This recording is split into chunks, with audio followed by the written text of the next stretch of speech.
আসসালামু আলাইকুম। আপনাদের ছাগল, ভেড়া এবং গরুর চোখ দিয়ে যদি পানি পড়ে অথবা যদি ছানি পড়ে যায়, তাহলে আপনারা কিভাবে ওষুধ প্রয়োগ করবেন, কি কি নিয়মে প্রয়োগ করবেন, সেই সম্পর্কে আজকে আমি আপনাদেরকে দেখাবো। তো এই যে আপনারা দেখতে পাচ্ছেন সিপ্রোডিভেট, তো এই ওষুধটি অ্যান্টিবায়োটিক। তো এর পরিবর্তে আরও অন্য কোম্পানি রয়েছে, যেমন নাইট্রেট সিলভার অথবা কেমিস্ট, আরও অন্য কোম্পানি পাওয়া যায়। যাই হোক, আপনারা যে কোনোটা ব্যবহার করতে পারেন। তবে নাইট্রেট সিলভার ড্রপ দিয়ে যদি ভালো না হয়, তাহলে আপনারা এই সিপ্রোডিভেট ব্যবহার করবেন।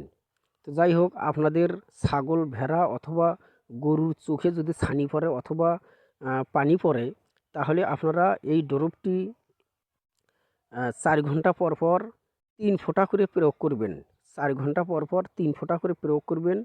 এই ড্রপের ড্রপটা খোলার পরে ১ মাস পর্যন্ত সময় থাকে। ১ মাস পরে আপনারা ব্যবহার করবেন না। ১ মাস মধ্যে ব্যবহার করবেন।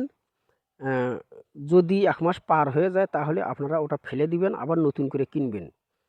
তো এইভাবে আপনারা আ নিয়মিতভাবে প্রয়োগ করবেন, তাহলে ইনশাআল্লাহ দেখবেন আপনাদের গরু, ভেড়া এবং ছাগলের চোখের পানি পড়া ও ছানি পড়া ভালো হয়ে যাবে এবং সুস্থ হয়ে যাবে। যাই হোক, আমার ভিডিও দেখে ভালো লাগলে সাবস্ক্রাইব করবেন, লাইক, কমেন্ট অবশ্যই করবেন। আসসালামু আলাইকুম।